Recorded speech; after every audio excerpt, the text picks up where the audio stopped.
দুইটি Messenger app এখন একসঙ্গে আপনার মোবাইলে ব্যবহার করতে পারবেন। অলরেডি হয়তো গুগল প্লে স্টোর থেকে একটি মেসেঞ্জার অ্যাপ আপনার মোবাইলে ইনস্টল করে রেখেছেন। এই মেসেঞ্জার অ্যাপকে মোবাইলের গোপন একটি সেটিংসের মাধ্যমে আরও একটি মেসেঞ্জার অ্যাপে রূপান্তরিত করতে পারবেন।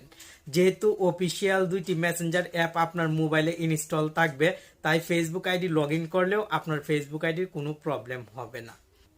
ভিডিওতে লাইক কমেন্ট করবেন, তাহলে আপনার জন্য এমন গুরুত্বপূর্ণ ভিডিও প্রতিদিন তৈরি করতে উৎসাহ পাবো। চলুন এখন মোবাইল স্ক্রিনে। আমার মোবাইলে একটি ফেসবুক মেসেঞ্জার অ্যাপ ইনস্টল করা আছে। এই অ্যাপটি দিয়ে আরও একটি ফেসবুক মেসেঞ্জার অ্যাপ তৈরি করব এবং আপনাকে দেখিয়ে দিব দুইটি ফেসবুক মেসেঞ্জার একসঙ্গে ব্যবহার করে।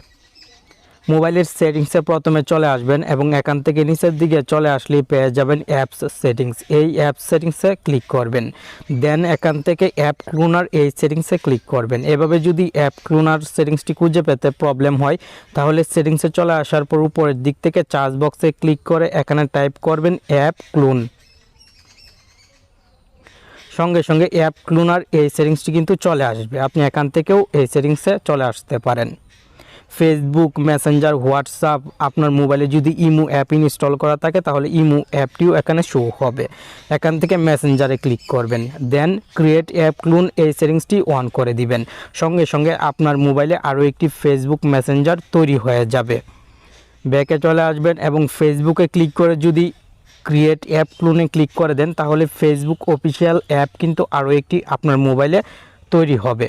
এখন ব্যাকে চলে আসলাম। আমার মোবাইলের হোম স্ক্রিনে কিন্তু এই ফেসবুক মেসেঞ্জার অ্যাপটি আগে ইনস্টল করা ছিল, আপনি দেখেছিলেন। এখন যদি আমি এখানে আপনাকে দেখাই, এই যে দেখেন আরও একটি ফেসবুক মেসেঞ্জার অ্যাপ কিন্তু তৈরি হয়ে গেছে।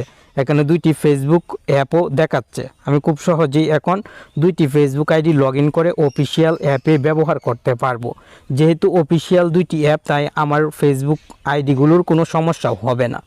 আশা করি এভাবে আপনার যে কোনো মোবাইলে ফেসবুক মেসেঞ্জার দুইটি তৈরি করে ব্যবহার করতে পারবেন।